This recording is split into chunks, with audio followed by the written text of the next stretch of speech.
This is the Hidden Killers podcast with Tony Brueski. Featuring author, psychologist, and daily contributor, Shavaun Scott. Sherri Papini. This is a story of the mother who disappeared and then magically showed back up, claimed that two Hispanic women had abducted her, tortured her for days, even branded her.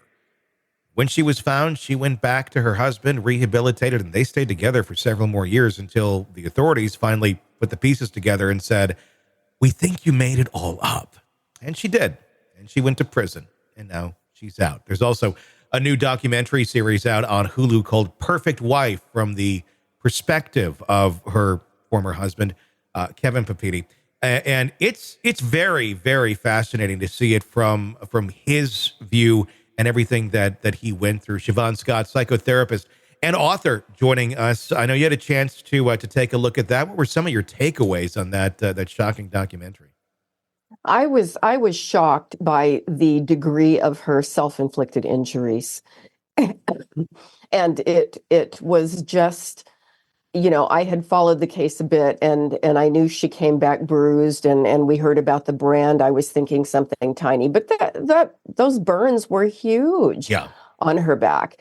And it really, to me, showed the depth of her personality disorder. Mm-hmm. We can talk. A lot of people have been saying, boy, she's crazy. So the question comes up, is she mentally ill? Yes. Mental illness is something that any of us, any normal person, can acquire mental illness. We can become depressed. We may, develop an anxiety disorder. People can have trauma, develop PTSD, but mental illness is something that any normal person can acquire. Mm-hmm. Personality disorder is who you are. And that means in early childhood, you developed in an aberrant way and you move through the world very differently from the rest of us. And so I can't officially diagnose her, of course, without meeting her, but I think we can say with a reasonable degree of certainty that this lady has some very, very severe cluster B personality disorders, which mean officially she's not crazy. She's logical in her thinking, goal-directed. She planned this for months.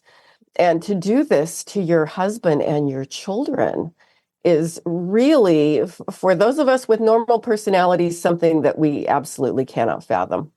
And that's a scary thing. Let me ask you this, because I want to talk more about the personality disorder in a second, but can you have the two on top of each other, where you have personality disorder and then mental illness on top of it as well? And are we dealing with that possibly here? I know you can't officially diagnose, but just from what you've seen.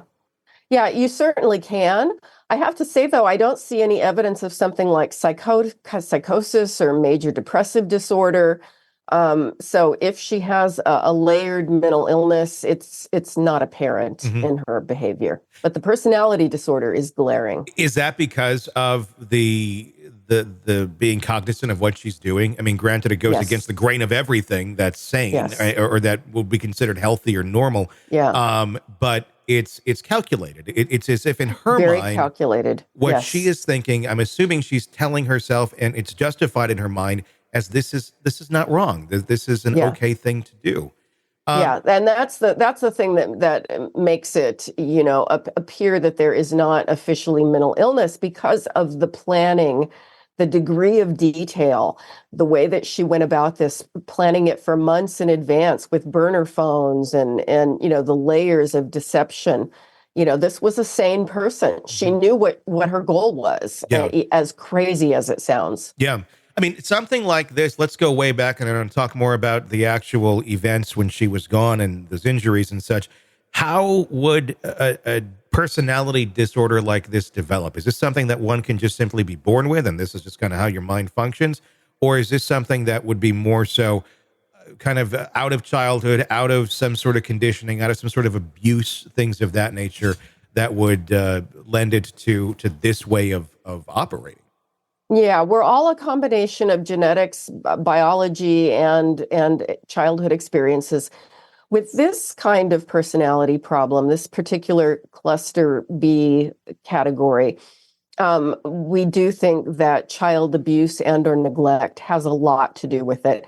So you have somebody with some predisposition to vulnerabilities biologically, and then you put them in a invalidating environment as children, Borderline is one of the categories that comes up along with histrionic and narcissistic, and they each have certain negative traits. And I think in this case, this person who would do something like this had the negative traits of all three of those disorders.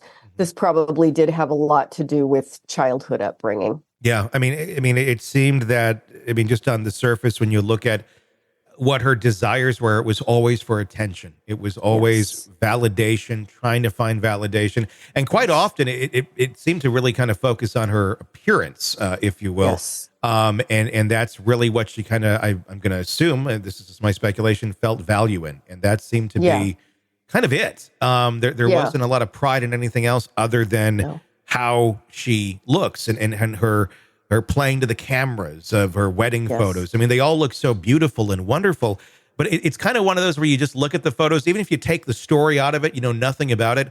I'd almost look at some of those photos and go, something not right there. Like they're just a little too perfect to be what they are. The narcissism really did shine in her presentation to the world. And of course, the narcissist is very manipulative and will do anything to keep the attention going.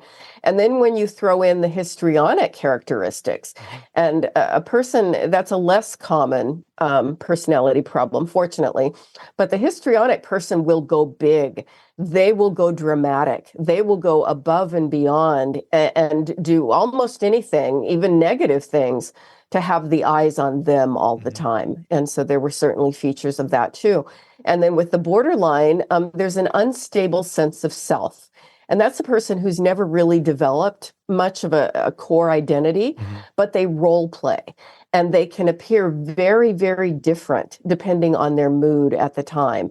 And so many people described her as, super mom and the perfect mom. Well, this was a role she was playing, and she got attention from that.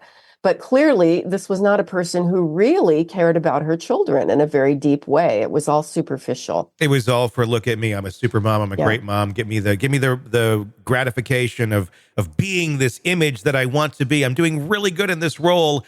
And then, it's almost like the second that that gratification goes away, it's almost like it's not there for some of these folks. I'm going to think it's like you have, it needs to be that constant feeding of the beast. And if it's not there, they got to find it somewhere. They're a bottomless pit of need, and there's no self there if they're not getting this reflection back from an adoring public. Want to listen ad-free? Want advanced access to all of our interviews before anyone else? Become a True Crime Today Premium Plus subscriber on Apple Podcasts. You get every episode commercial-free. So you can binge on true crime until you can binge no more. Search True Crime Today Premium Plus on Apple Podcasts now, or go to our podcast page and sign up now. More of the Hidden Killers podcast next.